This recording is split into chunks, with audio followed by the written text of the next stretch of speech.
Yes, people, what's going on? Welcome back to the channel. Welcome back to Saeed TV.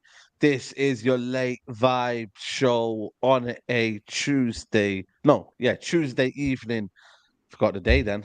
Tuesday evening, very, very chilled out show. You know what I'm saying? To relaxed conversation about football wherever you are in the world. Big up to you. Hope you're having a good day, good start to your day around the world in different aspects. Make sure you like the video right now. Nearly 200 of you already here. So make sure you smash the like button, subscribe to the channel. We got Sani back for a while. It's been a while on the channel. Sani, how are you, man? How's everything been? How's your holiday been? How's life been? Life's been weird. I mean, I had about 5 weeks off, had some very intense exams, but listen, the examination that Man United are going to be going through next season is the one that we really care about. And Yeah. yeah, hopefully it's going to be a great show. I mean, Sai mentioned about, it's going to be a chilled vibe. I mean, he mentioned how he didn't even know it's a Tuesday night, but listen, he just went to the city that never sleeps, and it doesn't seem like this guy's sleeping as well, the amount of content he's churning out. So big up, Yeah. smash a like as well, and I can't wait to get stuck in. Yeah, absolutely, man. It's good to see you on here. It's good to see Charlie. You know what I mean? I see you in Barcelona. I see you everywhere. You've been traveling more than me. You know what I mean? Big up to you, Charlie, though, man. How's the summer been? Yeah, man, it's been class, man. I didn't quite get Frankie de Jong back with me in the suitcase, but Yeah. I'm actually going back to Barcelona in a few weeks, so maybe I'll try again. You know what I mean? Yeah, man. Yeah, man. Nah, enjoy it, man. Yeah, man, Barcelona's a lovely city. yeah, man, it's great. I mean, I wish I was going out there when United were playing. I think that would be good. Yeah. But it's great to see you traveling around, man. You deserve that break as well. I appreciate Class it. content all the time. So keep up the good work, man. Yeah, no, absolutely, man. And like I said, keep up your good work as well. The threads on Twitter, all the analysis, man. You do an amazing job. So make sure you're following on Twitter as well, people. Threadman Chazo. And then we've got the professor as well, man. Adam's taking a break out from his 1,000 studies a day. I mean, I don't know how you do it, man, but listen, the professor is here, man. Adam, how are you, man? I'm all good, bro. I'm all good. I'm good. I'm happy to see you, Sunny, Charlie, as well. Pleasure to see you guys, man. Always, always. And I'm down for a little chat, relaxed, good vibes. I'm here for it. I'm here for it. Yeah, absolutely, man. Absolutely. Big up to Haj. He couldn't make it this week, man. So apologies if you were expecting Haj. But let's get into it, man. We've got a little update from Fabrizio Romano regarding Rasmus Hojlund today, and that was is basically reiterating that personal terms aren't an issue, and that he believes that Man United have an agreement with Rasmus Hojlund and his camp on personal terms, 5-year deal till 2028. Told contract will include an option of a further year. Manchester United, however, will bid this week for the right fee, not entertaining 90 million euros and 100 million games.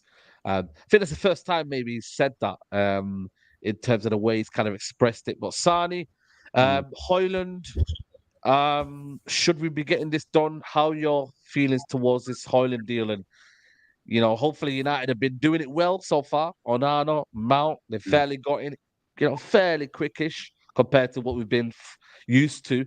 So, how do you see this one in terms of the way it's planning out with us and Atalanta?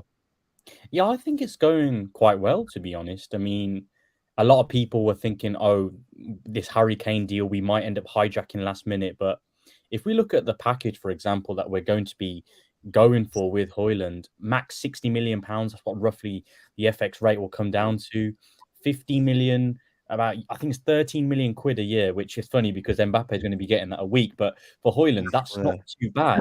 If you think about the package itself from a financial perspective, it's not too bad because obviously we all know that whole takeover business is very 50-50 in terms of who's going to be the owners come start the season. So that's one thing to come to think about. I like the fact that he's a young striker with a lot of promise. I think we're a club that always has given the youth, especially youth that has a lot of potential, the ability to flourish in the team. So I like the fact that we're going for him because although Harry Kane, yes, if he's available, you get him.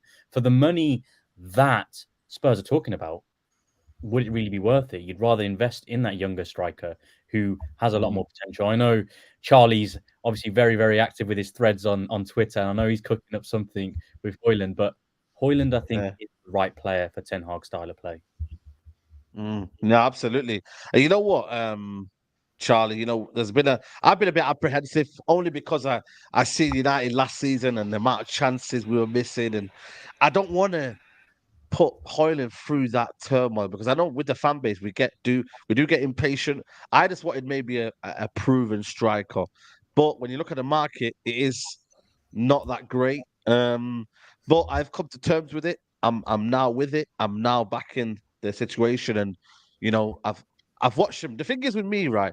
I've actually watched him in a Serie A quite a few times just because I've been watching Napoli and I like to watch Serie A. So I've watched him a couple of times and I haven't seen anything special. But when you look at him, he's only still raw, isn't it? He's only, what, 19, 20? So he's still raw, isn't he, Charlie? And he's got a lot of potential, hasn't he? Yeah, you're right. Definitely right. Yeah, as Sunny said, I'm researching about him at the moment. Obviously, I've seen bits and bobs here and there.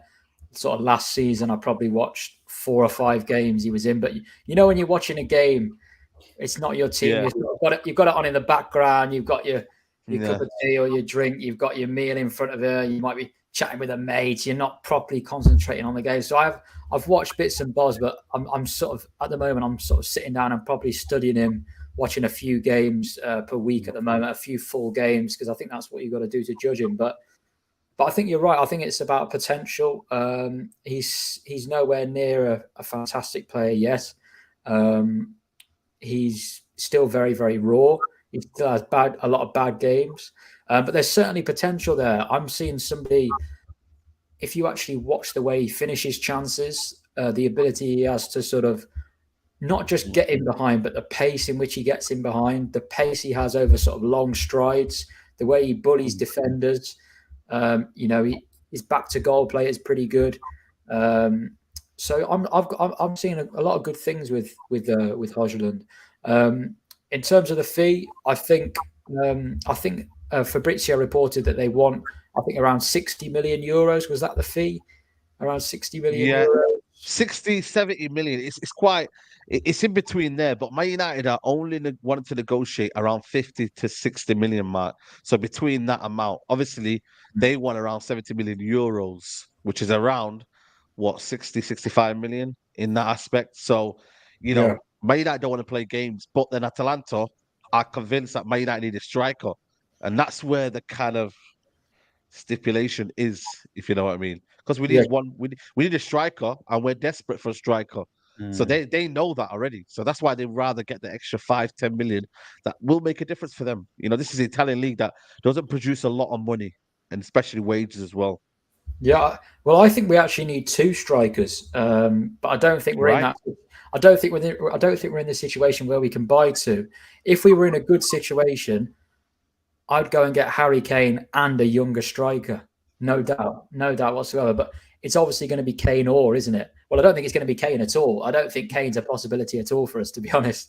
So I think Hojlund is going to be the one that we're going to sign. But on the point of our missed chances last season, we were second in the league for XG from open play that we created last season, second in the league. We underperformed by 8.6 goals. And that is a lot of goals that we underperformed by. That's a lot, man. I think Rashford, obviously, I think he was one of the only ones who overperformed, obviously, because Rashford takes shots from further out. So, and Rashford, that Marcus Rashford has got that sort of that ability to hit those long shots. So I think Rashford was the only one in terms of our attacking players who overperformed. I think Anthony underperformed. Obviously, Weghorst obviously underperformed. Please don't mention him, man. Even if you can get a few goals from Hojlund, I think it'll make a big difference. I think his link-up play is the thing that I've looked at the most as well. Is that his link-up play and his hold-up play is very, very impressive. He uses his body to kind of almost like deteriorate and just kind of as a distraction, and then it's a decoy basically, isn't it? And that's what we kind of need, and that's what the manager loves. Adam, your favorite guy, Martial, he's the guy that does that, but can't do it on a consistent level. But he has that kind of explosive kind of stride, Hojlund, that he has. It's not like pleasing to look at, but it's still raw, and it's still that will mature into that, and develop his game under the manager, if you know what I mean. Yeah. It feels to me like the manager is trying to build a team, and I would like to have your opinion on that. Feels to me like he's trying to build a team that is very strong, quick, and physical. That will make more chances and more easy chances, and where the quality to finish those chances is less high. You will like with the physicality and the press and the intensity the manager wants to play with. Feels to me like we are going to create chances that you don't need a Kane or a Suarez or a Benzema to finish. Like someone of a lesser level of clinical finishing could do the job. Feels to me like we are going just to create more easy chances and be very, very aggressive. So I'd like to know what you think about this, because it feels to me like Mount, Bruno, someone like Hojlund, a lot of players. You're not with it. Are you with it? Are you with it or you're not with it, Adam? Be honest. Are you with it or you're not with it? Hojlund, you mean? No, as in like the balance of what Ten Hag is creating in that area. Do you think from where you kind of study the game tactically, do you think it's a good balance, or do you think it will still be a bit raw for us to build kind of sustained pressure and for us to allow us to kind of play the way we want to play? No, I'm with it, to be honest. And the thing is, I trust Ten Hag. I know he's a competent manager. I know he knows the basics. It's not like we're not in the Ole situation where I'm very sure I am better than him, and Charlie is. And we're not in this situation. I don't know more than Ten Hag. I'm not more intelligent than Ten Hag or anything of the sort. And he knows balance is important. He knows how to spread the players on the pitch, how to apply his principles. So and I think if it works, I think it's going to be pretty football as well. I don't think it's going to be like just because the thing is, the pretty football is actually very intense and physical. Whatever team, like if you want to take the Pep teams, for example, they are very physical, very strong, and very quick. It's just that they have so much quality on the ball, and everyone is so smooth with it. You don't really notice it. And since they have the ball so much, you don't notice the physicality. They rest when they have the ball, and they spend their energy in the first 10 to 15 seconds after they lose it. So at the end of the day, I think I'm with it. I'm with it to answer your question. I trust the manager. I really do. But I'm curious. Let's put it that way. You know, Charlie, in terms of the style, because I looked at I was kind of arguing a lot of people is that Ten Hag is adaptable to different strikers, different positions. He doesn't necessarily have a set plan and a set way, because at the end of the day, when you look at the 2018 team that he had compared to the 2020-21 season, two different ideologies, two different styles of play. He can adapt. So that's why I'm saying, like, Hojlund, for me, I don't know, like, was it his main guy, or like I said to you, is he adapted to the situation, his team now? Do you think he's changed his way of how he wants Man United to play from where he thought it would be, let's say, a year ago when he came to the job? Like, do you think has changed in that aspect? I think the thing that changed it was the first midfield signing. There was going to be De Jong, then it was going to be Rabiot, and then it was going to be Casemiro. Because as soon as you sign Casemiro, you then know he's going to go for two more sort of number 8, number 10 type players. So obviously then we've gone for Mario. And then you look at sort of the Ajax team he created after Frankie de Jong left, when he had more sort of Edson Alvarez as the 6, and then he had obviously Gravenberch, kind of Burgos. Burgos well. And you had Klaassen as well, I think, played in that team as well. And then you had Gravenberch, who is quite good sort of in terms of deeper build-up phases, but he's not as good as De Jong, right? He can drop in there from time to time, just like Mason Mount will, right? Mason Mount is not going to be playing in the final third all the time. If you guys saw the friendly against Arsenal, Mason Mount was in our box sometimes, sort of clearing up, making clearances, making tackles. So I think Erik ten Hag's looking at sort of building it in terms of the midfield balance, similar to that team after Frankie de Jong left. And then striker-wise, I think he's always preferred this sort of more physical striker, right? He's had Haller, Dolberg, he managed as well. And who was the other big striker he had? Bobby. That's it, Bobby. Thank you. Yeah, Brian Bobby. Yeah, so he's had a mixture, hasn't he? He's done a mixture, but Tadic, I think Tadic was sort of an anomaly. He used him more in the Champions League as a false nine. False nine. Yeah, obviously, when you've got a false nine, then Huntelaar as well. That's a good shout. Huntelaar. When you've got Tadic as a false nine, then you need more runners in behind. And I think Hojlund, the thing with Hojlund is, or Hojlund, or however you say his name. However you say his name, I think he can do both. I think he can come short, hold the ball up, sort of draw defenders towards him, and allow others to run in behind and bring other players into play. But he can also be the player. You've probably seen the goals he scored. He can also run in behind. He can also make those movements in behind, sort of similar to what Rashford does. Obviously, the movements are a little bit different in terms of stretching the defense as well. So, but the point you make on Ten Hag is about adaptability is 100% right?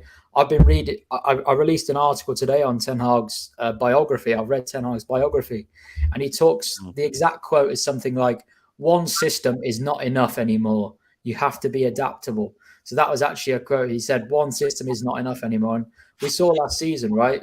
Against some teams, Man United absolutely dominated the whole game. Dominated. Spurs at home is probably the benchmark we can look at, right? But some games, away to Southampton, away to Leicester early on in the season, at home to Arsenal. Containment. Hit them on a break, Exactly. You're right. And I think Hojlund or Hojlund, I'm just going to stick with one. I'm going to say Hojlund, right?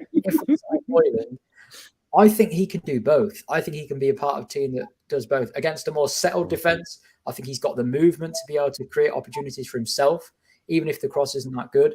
And then if we want to play more transition-based football, he is perfect for that, right? He is absolutely brilliant. A real threat in behind. As you said, he's got that burst of pace. So I think you're right. He can be adaptable, and Hojlund allows him to do that, I think. Sani, are you like I said, are you more confident in the manager getting the best out of him, or Hojlund as a raw kind of entity in that sense? Like with what we've got with Anthony on the right, with maybe Sancho and that. Like, do you see the balance there? How are you looking at strike thought next season in that aspect? Like, do you see him thriving in the conditions that we've got right now? You can't put all this pressure on a 20-year-old at the end of the day. I mean, fine, he's at Atalanta and he's at Serie A, but you come into arguably the biggest club in the world with a lot of pressure because, like the boys have mentioned, we underperformed last year when it came to goals. We had the third most missed chances, and in terms of big chances missed, we were second. So, listen, that's not exactly good selling. So we need a striker who's ruthless. But again, it comes down to our fans. We need to be patient. Like we had Onana come in this summer. Great acquisition. I saw him play Porto into second leg when I went to that game, and I was like, I actually want him over Diogo Costa, to be honest with you, just because I thought some of the shot stopping, you need that.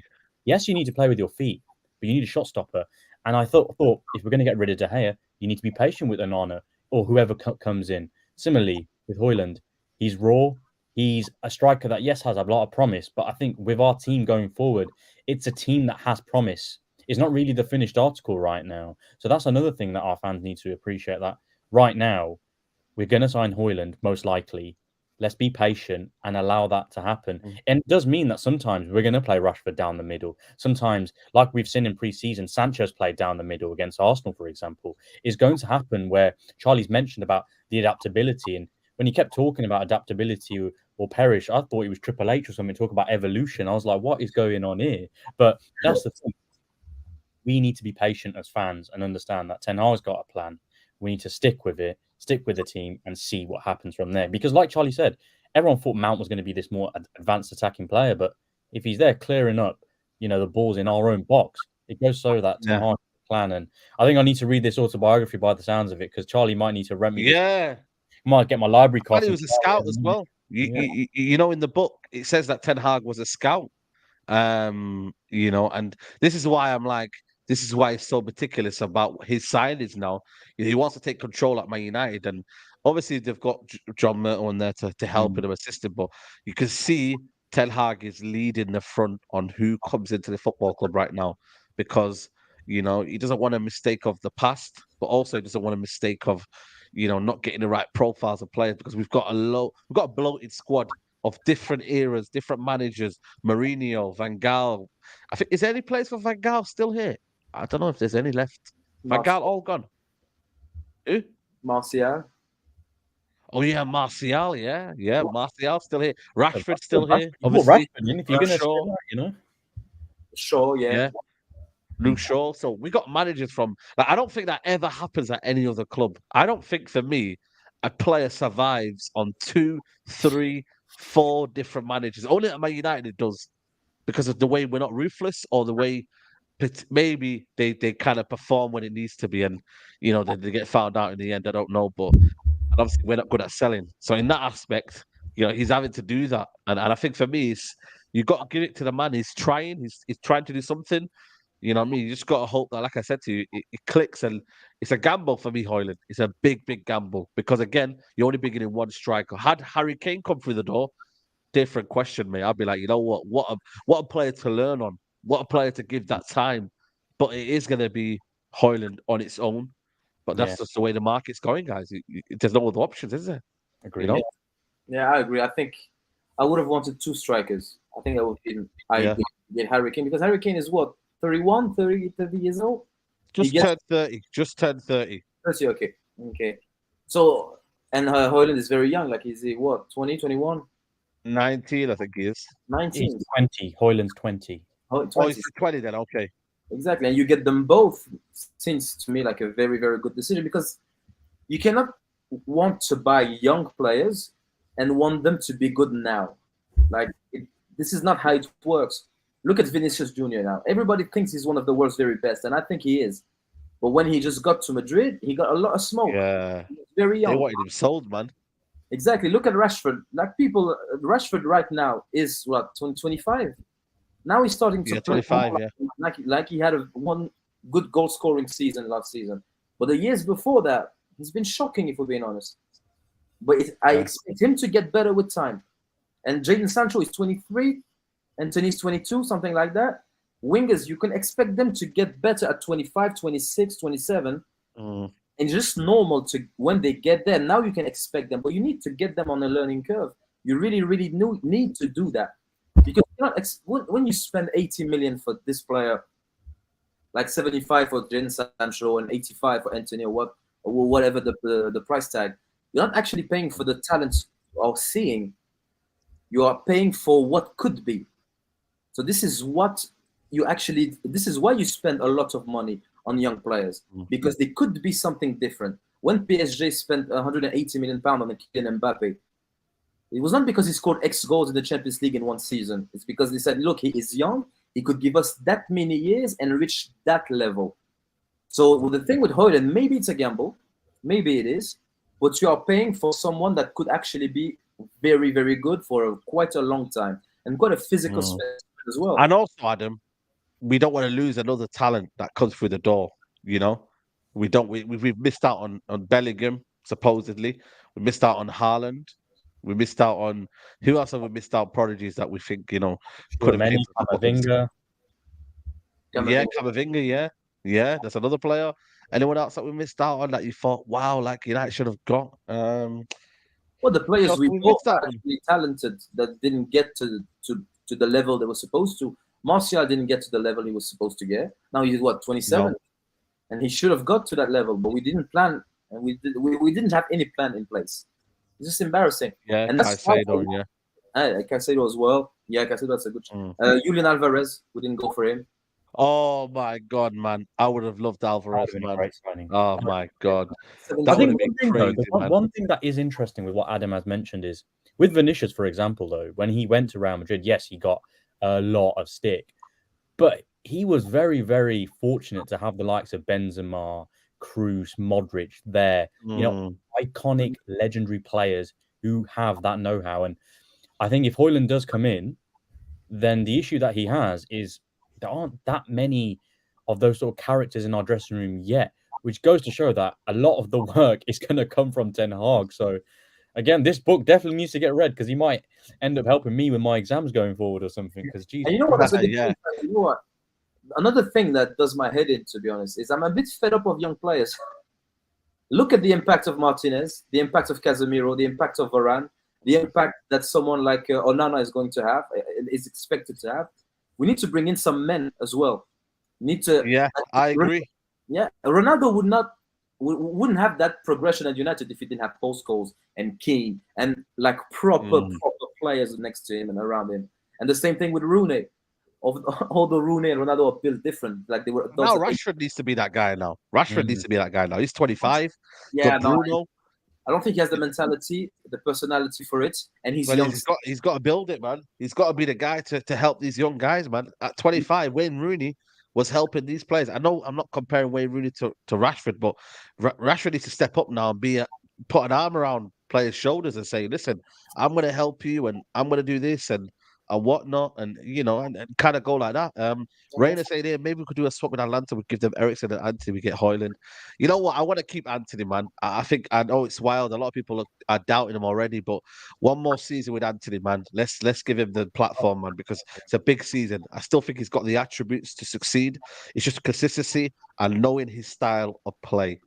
Master your own style. I think Antony will succeed. But if he starts doing showboating 1 minute and then doing this and then doing that, like you just got to be direct. Look at Saka, direct. Martinelli, direct, and then you'll succeed in the Premier League. So in that aspect, I want to keep him. Let me ask you a question, Charlie. We've not been blessed with strikers, over the years. Like, I don't know, man. Is the striker position cursed? Like, I don't know, man. Because when you look at it, we've not had a proper striker since Van Persie. Since Van Persie, we've had Wayne Rooney at the football club, but again, he was in and out. We had Zlatan, we had Lukaku, we had Igalo, we had Cavani, we've had Ronaldo, we've had Martial, who's been hit and miss every time. Even with Martial, we've had to put in Cavani and Igalo just to kind of manage because Martial would be then injured. Like, what is it with this striker? Is it the burden?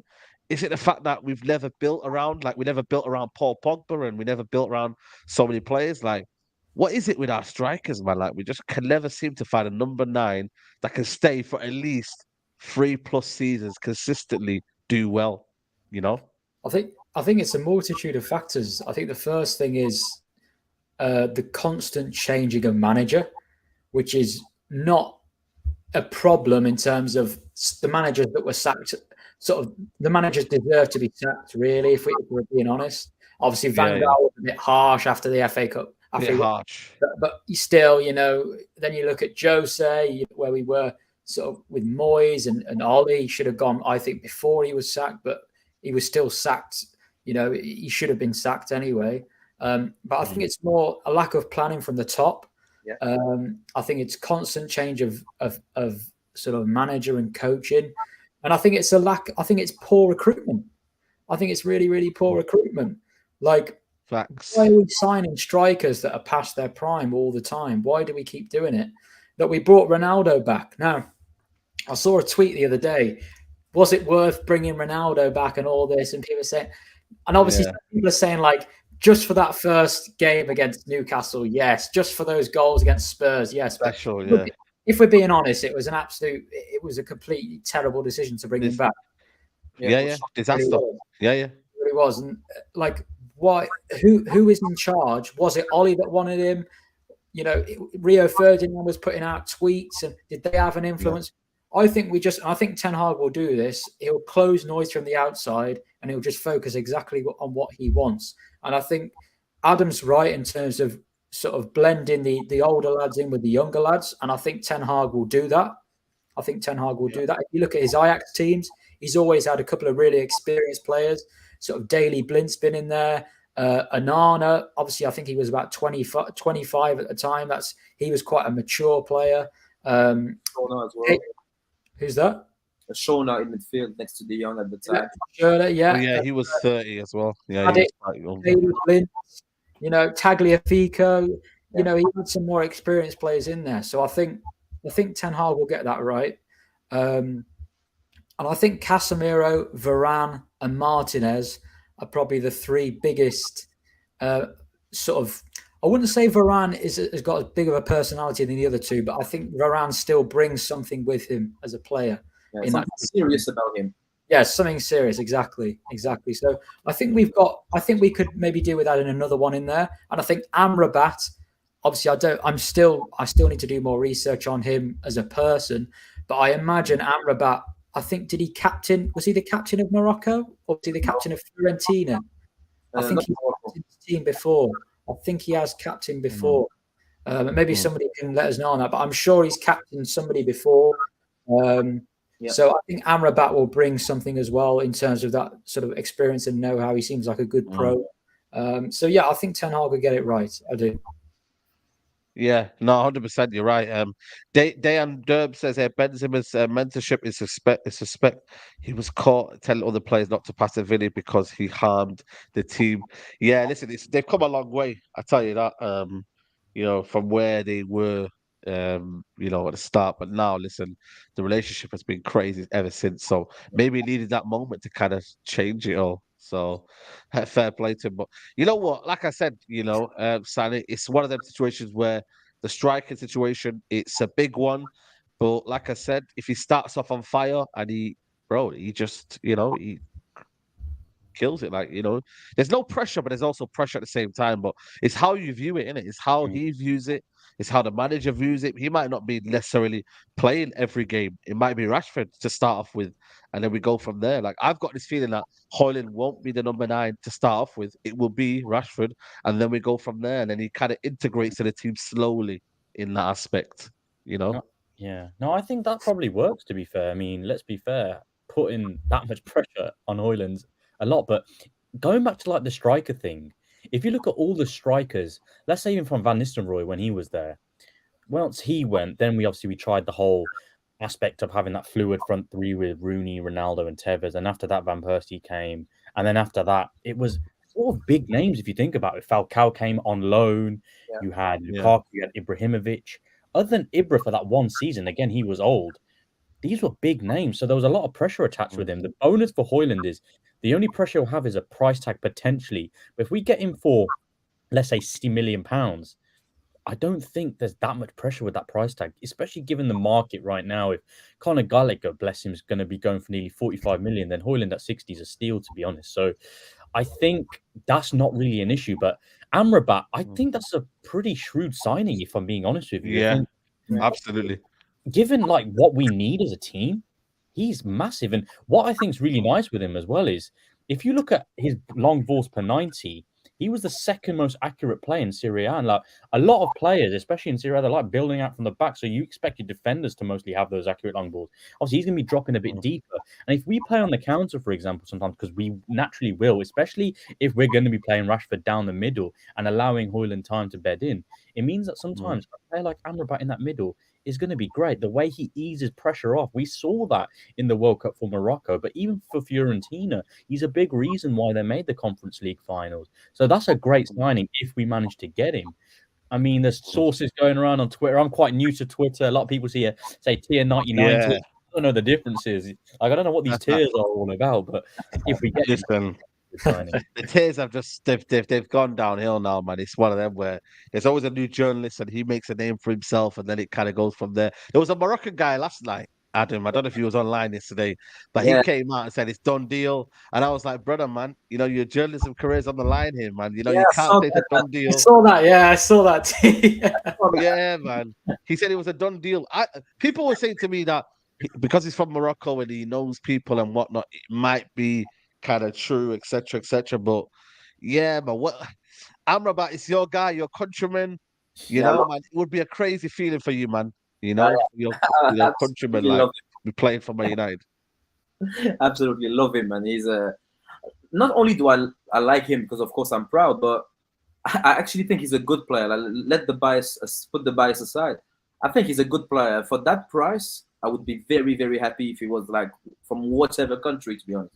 Because I watched every game in the World Cup for Morocco, and I was stunned at how good he was at pretty much everything. Like the work rate, the strength. He had like that ability of Kante and Fred and Herrera of taking the ball without making a foul, but at the same time doing it quite roughly. And that's beautiful to see, to be honest. Because he gets the message sent. Like it's, he's very physical, but those are clean tackles. But for those I saw, to be honest, for the games I watched, and I've watched a lot of highlights as well in Italy. Passing is very good. He's not flashy. Like, he gets the ball and he releases it. He doesn't want to play and hold on to the ball for too long. But he can hold to the ball if needed. You can press him. And he's strong enough and quick enough. I don't know if you saw the tackle against Mbappe in the World Cup when he came back from nowhere, man. What a tackle. That was insane. Yeah, Mbappe is probably the quickest player on the planet. So I've seen that as well, man. That was crazy, man. And Declan Rice, the way he bossed him, we could run that again, man. We can next season. Declan Rice might have to just, you know what I mean. We're gonna have to talk, man. Yeah, we're gonna have to talk. 100%. So I would love him, and then you know what I mean. But my brother, I did talk to me. He sent a message today or yesterday. I'm not sure, and he said if we sign Amrabat, it wouldn't be a surprise to see him play on the right hand side deeper, a bit as a right back ish, the same way we saw Mino play there, and the same way Caicedo was playing a bit with Brighton next season. I think he was quite deep on the right hand side, not really a right back, but sort of right back, and then just everything shifts and the back four becomes a back three, and you just get pushed inside. So, and he would fit that position very well. His brother as well was playing right back, and usually, if you think about it, the best transition from position to position is defensive midfielder and right back. Usually, players those are the two positions that the players they play. Though it's not winger and fullback, it's not striker and winger. Usually, that are the most like convertible. Defensive midfielder and right back. If you think at Fabinho, if you think at many other players like I don't know Amrabat, who the first and his brother and himself, Caicedo as well. Like and the Dutch players of the Dutch league, like Fosu Mensah and all of those players, like they do that all the time. Like Daley Blind could play midfield and could play left back as well.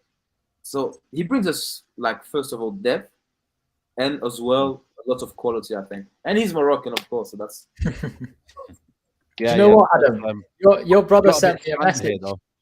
Your brother sent me a message today, a DM. I still need to answer it about him playing a right back, like playing as an inverted fullback. Yeah, I need to get back there. Yo, we got that place locked in, man. You know what I mean? Wan-Bissaka and Delo, we got that covered, man. Fuad Kudari's taking a piss, saying Lol McTominay with Andrew Tate's haircut average. Talking about McTominay, we've just got some news coming in from the Telegraph, and that is West Ham are wanting to make a bid and are interested in Scott McTominay, but would have to pay at least 40 million. Man United will not force McTominay out, but an offer of 40 to 50 million could lead them to consider selling them, as they might recruit a younger defensive midfielder. Well, I don't think we'll sign a younger defensive midfielder because I think they're similar age. Amrabat is 26, Scott McTominay is 26, so I don't know if it's that. But yeah, man. Apparently wasn't provisionally wants to sell McTominay, as Fred was identified as a midfielder to make way. And Mason Mount, but manager values McTominay's versatility and homegrown status. Yeah, I mean, Charlie, sorry, go on. What do you say, Adam? There? No, just the homegrown status. Like we're Manchester United, man. Take 40 and run. Someone said in the comments. Take 40 and run, mate. But you know what though? Are they viewing the market? I'll go with you, Sani, first. Are they looking at the market though? Because today, Conor Gallagher, Chelsea rejected 40 million for Conor Gallagher. And I put a tweet out yesterday, and I had all the Chelsea fans coming at me saying Conor Gallagher's a better player than McTominay. And I was like, listen, I don't know why you're fighting Conor Gallagher's corner when you all called him every kind of like word under the sun. And you said he wasn't really great, and he's basically I don't know what was the word that they called him. Like there was basically there was something anyway, and I said to myself, well, if they're getting 50 million for Thingy, we should be at least getting 30, 40 at least minimum for McTominay. But I don't know, like this is the problem. We can't sell well though. I don't know what wages he's on right now. I don't know what wages he's on right now. I'll go check. But what do you think about that kind of argument I put on right now? I don't know, man. Like 40 million, when you think of it, it's actually, I think it's quite a lot of money for McTominay. 60 grand a week he's on. 60 grand a week he earns at Man United. The thing is, 60 grand. West Ham really do need a player of his ilk, if we're being honest, especially after losing Declan Rice. I'm not saying he's no Declan Rice, but they need a player of that ability, I'd say, because he can play it in a weird way. Because if you ever see him for Scotland, he plays way more advanced than you'd think. Whereas obviously for us, he's a bit more defensive. Sometimes he obviously plays Yeah. the box position. So I think West Ham could do with him. I do think Gallagher's probably a better player than McTominay, to be fair. I know, obviously, you did put that tweet out. I think he is slightly better than McTominay. But if Chelsea are rejecting 40 million and they're under their issues with financial issues, what's wrong with us getting 40 mil? But I just can't believe if we somehow manage to sell McTominay for 40 mil, bloody hell. Unbelievable. Yeah, someone said to me, Milton Madness over there, missing, man. You'll definitely get some praise if you can sell McTominay for that, man. But again, it's one of them where Charlie, like, if we lose McTominay and we keep Eriksen and Donny van der Beek, do we lose something in this Man United team? Like, because it's in a tactical way, in a way that forget about the player, forget about what he's done and whatnot. But Ten Hag did like him at the start of the season. He kept Casemiro out of the team. Like, I don't know. He sees his versatility in that aspect. Like, when we look at it logically, where do you see reason why Ten Hag would rather keep him? I think if you sell McTominay and you buy Amrabat, it just makes too much sense for Manchester United to sell McTominay and Fred and to sign. Like, if we sell McTominay and Fred, I still would like 2 other midfielders, but it's not going to happen, I don't think. I'd love to get Amrabat and maybe sort of another sort of number 8 type player. But to be honest with you, Said, I don't think we lose a lot if we sell McTominay and we sign Amrabat. I think it just makes too much sense. If we can actually do it in a way that we don't, it's a net zero transaction where if we could get 35 million for McTominay, I think Amrabat, I think Fiorentina are quoting about 35 million for Amrabat, something like that. So it's not going to cost, obviously, theoretically, it's not going to cost us a penny to replace if we sell McTominay and we sign Amrabat. So it just makes too much sense. But if it makes too much sense, then Manchester United are not going to do it. There you go. If it makes too much sense, Man United don't do it.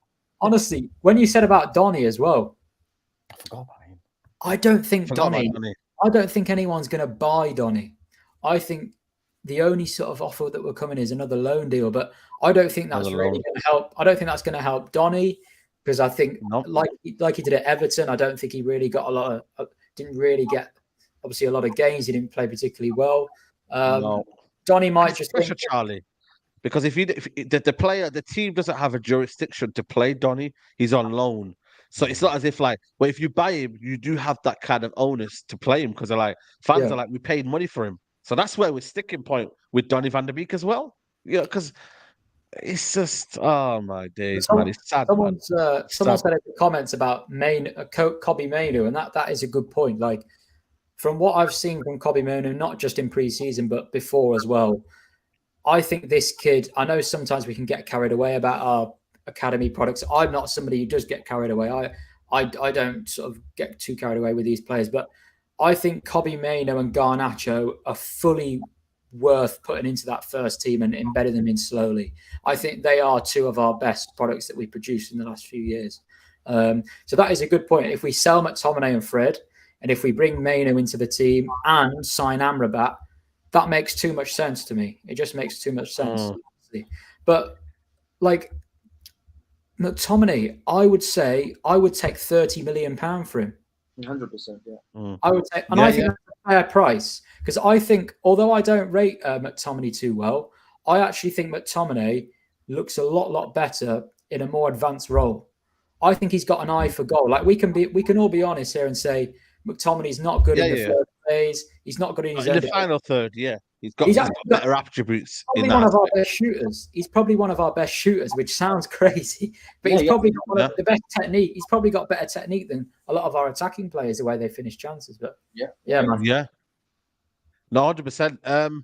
Got a tweet from Alfredo Padula, who's been an international journalist, Italian journalist, on this situation with Amrabat. A lot of Italian teams were getting this year. Have you noticed? Amrabat, Hojlund, Onana. So Italian league must be our league now. But listen, this comment here, I get it. It's something that's significant, but it's still on the player's side. We still have to agree on a fee. You know what I mean? There can be personal terms agreed. Everyone can agree personal terms, but like I said, it has to be that fee. But I don't think we're going to sort out Amrabat until we sort out Hojlund. It will be Hojlund and then Amrabat. I hope we could do two things at once. That would be great. But like I said, it's news, but it isn't news. If that makes sense, guys. I don't know if you kind of agree with that one, Sani. It's news, but it's not news, isn't it? You know what I mean? Unfortunately, but you know what I mean. We're hopefully getting close because, like I said, we can use that money. Fred as well. Apparently, the Telegraph are reporting that we want 20 million for Fred, at least. You know, which I find a bit bizarre that we haven't got at least a little bit of money out of him. But with 1 year left on his contract. Yeah. I still think you could get him for about 15 million, 15, 20 million. If the team wants him now and they want him now rather than next season, then you're more inclined to just pay the 20 million and just say, you know what? We want him now this season because we want to improve, and there's not many shortages of midfielders around of quality, and Fred could choose somewhere else next season, and etc. etc. So why not just take him now and pay the 20 million? You know? Hey, what? So you should be our chief negotiator. The way he's talking about selling Fred, I tell you.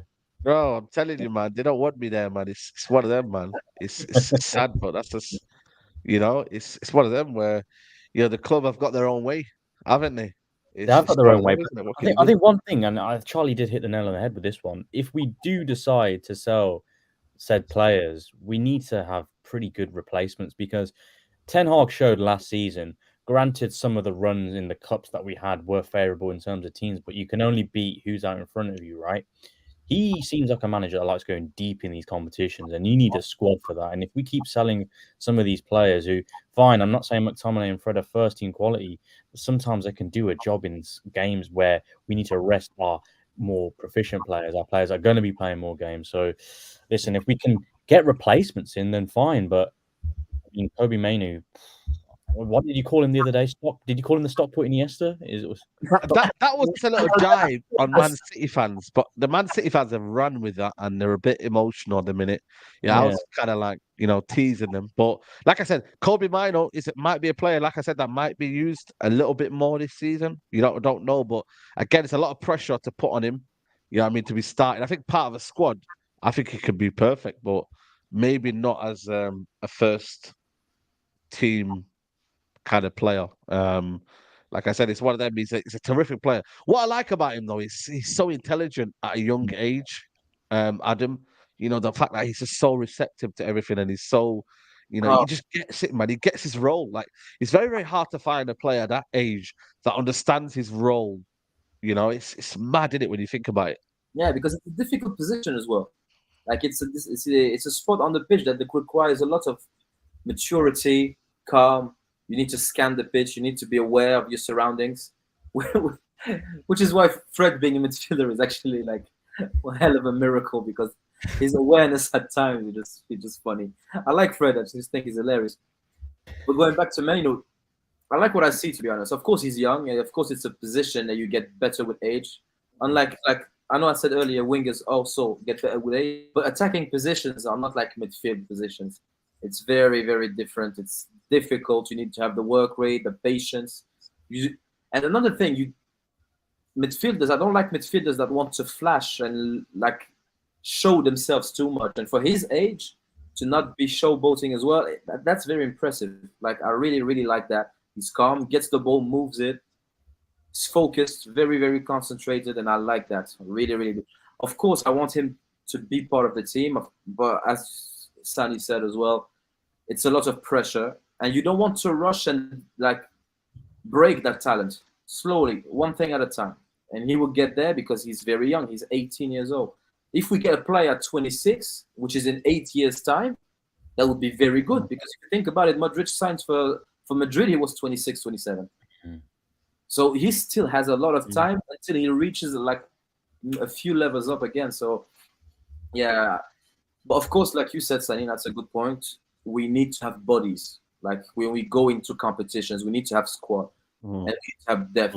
So, yeah, Fred and McTominay leave, you think that like it's hard to sell Donny, but yeah, it is hard to sell Donny.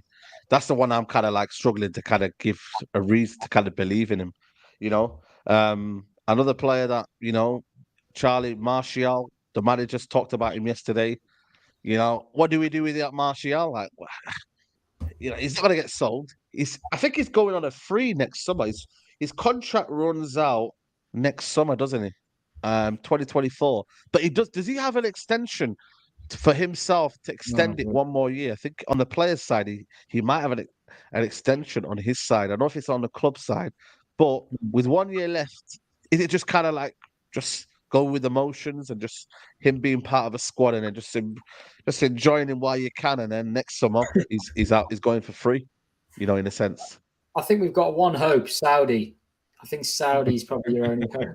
As much as I got a bit of, I put a tweet out yesterday. I got a bit of stick. I was just saying, like, what's happening with Saudi is just crazy right now. Like, I think it's absolute madness, like this Mbappe thing. And like, if we could profit from the madness that Saudi are doing, then, they might buy Martial. Let's be honest, Martial, if he went over there, he'd probably be a favourite when he was fit. He'd be a popular figure over there. I know he's not fit too often, but I think Martial still had a decent season when he played last season.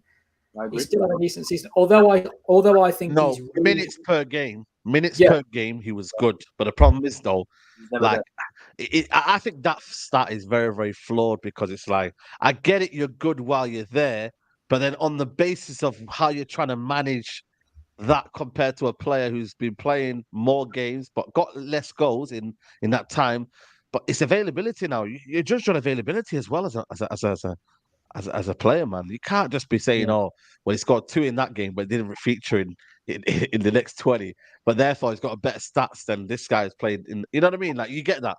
Like, one of them is very. But then also with that as well, I'm not trying to like nitpick, but it's like, for example, he got 2 goals against Man City. I'm pretty sure we were 4-0 down or 5. Something stupid. He got 2 goals near the end of the game. Meaningless. Fine, he scored 2 goals, whatever. But they're meaningless goals. Like, we got absolutely smashed that game. Like, come on now, let's put a bit of context on some of these stats, like you said. Yeah, that's right. The thing with Martial, like, if Martial stays, and I don't want Martial to stay, I want him to leave, right? But if he does stay, you're going to get a few.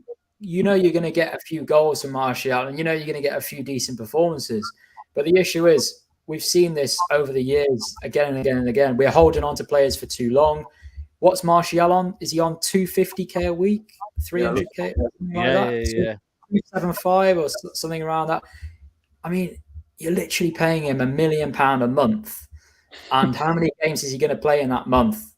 He won't play one full game. He'll probably play. He might appear in 2 games, 3 games if he's lucky. So we've just got to let him. We've just got to try and let him go. We just got to try and let him go, man. Yeah, absolutely.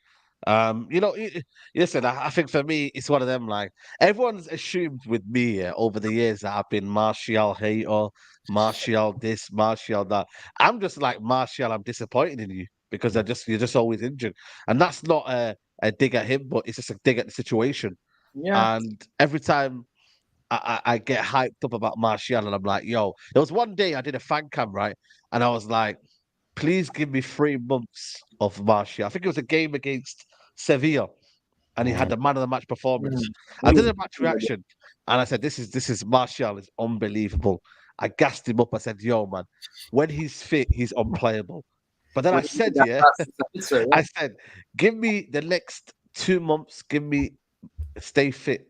And I think within 2 weeks later, he was injured again or something like that. And I was like, yeah, cool. Cheers. You played very well that game, I remember. And then Martinez and Varane went injured. Maguire came in, own goals, 2-2, boom, out of Europa League. And I remember things fell off so quickly during that week, man. Do you know what happened with Martial? As soon as he got back fit, he was giving his injuries to everybody else. He got back fit. Yeah. He played. As soon as he got fit, everybody else started getting injured. Everyone else got injured, man. You know what I mean? Yeah, Martial is the glue, man. Bloody hell. I saw the comments from the man. I said, what's the glue? What's the use of a glue when you can't use it? That was my natural paraphrase of like, there's no point in having the glue if you can't use it. And you know what I mean? I think ultimately the words that Ten Hag used, though, he said he needs to stay fit, but again, He needs to read the room. Is Martial gonna be the latest guy to receive that treatment of Ten Hag in terms of he says it in the public, he's backing you. David De Gea got that. And I was like, nah, man, Ten Hag is gonna be okay with David De Gea. Ten Hag's gonna be okay with this player. But bro, one by one, it's like that door, that door where basically you've got that guy and he's going to the next door and he's dressed up as a Grim Reaper. So he's gone to David De Gea's door, he went to Maguire's door, and now he's going to Martial's door. You're next. Because I feel like he's the next one. And then maybe it might be Sancho next year. This year it might be Martial saying, yo, brother, sit back, relax. You're not my guy. Then Martial gets pissed off and then he starts moaning. And then he wants to leave in January and da-da-da. You know what I mean? So, but I don't know, man. The manager's kind of had enough, really. Yeah, go on, sorry. I love him, man. The quotes are different from other. He's to me, he looks like he really, really rates Martial. Like he loves his player. And the way he loves him. Yeah, exactly. But then again, like you said, he's also ruthless. He's also like he's so cold-blooded. Like what I mean, like David De Gea was given a contract by Manchester United, and it was vetoed by the manager. The manager took it away. He rescinded it. He rescinded the contract. Man United literally gave him a new contract, but the manager said, "No, you know what? I've had a change of mind. I don't want to do it." Yeah, but you know what? The thing is, I'm pretty sure Ten Hag told them, if you give a contract to De Gea, then that means we need to buy both a striker and a top quality midfielder. And if we don't get a top quality midfielder, then you need to get me a good goalkeeper that can participate in the play, and then we can have Mount and Bruno and spread the pitch in a different way. Because if you keep De Gea, you need to get someone like Frankie de Jong, someone like a proper holder. Frankie de Jong, man. This guy, give him an ultimatum. Either you give me a striker and De Jong or someone like De Jong, or give up that contract, let it go, and then sign me a goalkeeper, and then focus on the strike. You know what? The situation to sort out, man. I think this squad is bubbling nicely because I think for me, Casemiro position, even though I think he's amazing, I still think we need to look at the next Casemiro because we bought him 30 plus. I think he's 31 now. I think Varane next season again. The word Varane. If you use it in the fan base, it means you don't rate him. No, I'm talking about the next one after Varane, that right hand side. Because I think for me, I'm not gonna lie to you, Kim Min Jae could have been that one to kind of come in and create some. I wanted, and then I think it's maybe getting a one more striker in, and then fullback areas. A lot of people keep saying fullback areas. They're not too keen on the fullback areas, but it seems like with these, I don't know if you think, Charlie, is there anything when you look at the squad now, you're thinking, is it ready, or do you think it still needs a bit of surgery in that sense? Like, you think I think things that are alarming for you that you look at? Yeah, I think we need. We obviously need another midfielder. We obviously need. Let's say Hojlund and Amrabat have come, right? So let's just say they're here now. Let's just say, for argument's sake, I think. Let's say next summer. Let's say that's the end for this summer. Next summer, 100% we need a right centre back. We definitely need a right back. 100% need a right back. Yeah. We might need another centre back as well, depending on Lindelof, because I don't think Lindelof will want to stay around. How old's Lindelof now? He's quite getting on, isn't he? Lindelof? 29 now. 29. I don't think he'll want to stay around and be third choice centre back for too much longer. To be honest, I think Lindelof could go to maybe the Portuguese league, or Benfica. Yeah, you're right. He could go and maybe be a decent. Or Inter Milan Serie A. Like a Roma or something like that. So I think you might even need two centre backs soon. Maguire as well is leaving. Hopefully, exactly. if you get some money for him. And then you're looking at the midfield. Let's say you've got Casemiro, Amrabat, Maino, Mount, Bruno. You've probably got to think about replacing Eriksen's place in the squad in the next year or two, right? In the next couple of years, you're probably going to have to say to Eriksen, you're probably past your prime, so we might need to replace Eriksen. And then the winger positions, Sancho and Anthony. Are Sancho and Anthony going to gonna be great players for us? I don't know. Is Garnacho going to grow as quickly as we think? We don't know. So yeah, to be honest, Syed, I think the defensive area, I think that defense, I think next summer is going to have 2 or 3.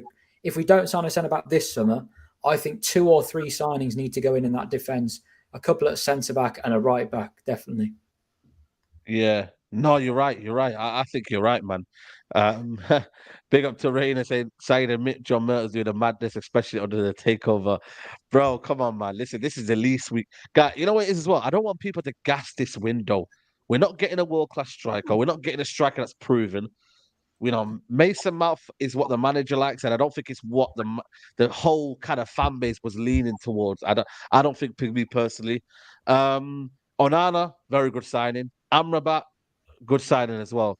But on the whole, I don't think it's a kind of a where you like boom. Like I think it's a very very shrewd business what United have done this season. And you know what? I'm actually quite happy that they're making shrewd signings, like, and they're doing it quick. So I like that from Amrabat. I'm not gonna lie to you, it excites me. It really, really does, because I'm like, this is sort of midfielder that I know his quality. You know, I don't think Amrabat will hide in this Premier League. He's got that physical nature. Onana, very good signing. Hojlund for the future, but you can see where the manager's going in that regards. I would have liked, for me, a little bit more quality, but again, it's one of them. So it's a shrewd, but it's good under the circumstances as well. I've said it's acceptable under the circumstances because the Glazers still here, and Ten Hag is kind of, you know, working with a kind of a, you know, a limited budget in that aspect, and maybe doesn't want to get, because he would want to get Harry Kane though, definitely he would love to get Harry Kane, you know. So I think it's one of them. He needs to get the team going. Like, we need to fill positions everywhere. But now we would have enough quality everywhere if we get Hojlund, for example, and Amrabat and the goalkeepers here, to see how the team works. And then it's easier to know which position is urgent. Like, if the team stops playing well and creating chances, but you can see that right back is the issue all the time. Like, it's a recurrent thing. Like, it's always the right back that seems to be a problem. Then it's easier next season to say, you know what? Maybe we had like 30% of our budget going to right back. Maybe we have to move that to 40, 50%. Maybe we need to go and get a top right back. And then maybe the other positions that we expected to spend again, like striker, for example, which if we sign Hojlund, I still want someone else. But let's suppose we actually don't need a striker for extra, like just hypothetically. Maybe you say, you know what, but maybe we need to get another right wing or another left winger, or maybe another midfielder. But then I think the next season is going to help us gauge where we need to invest more heavily, because now we need to invest in the midfield, the defense. The goalkeeper we didn't have one. We don't have a striker. We didn't have a keeper. We need midfielders.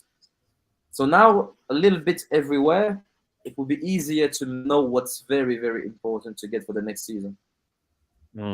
I think just to kind of, you know, wrap it up shortly, but I think the wingers is what needs to be maximized more, man. Guys, man, we got good wingers. Like, I don't care what anybody says. Sancho is still a good player. He's just not produced.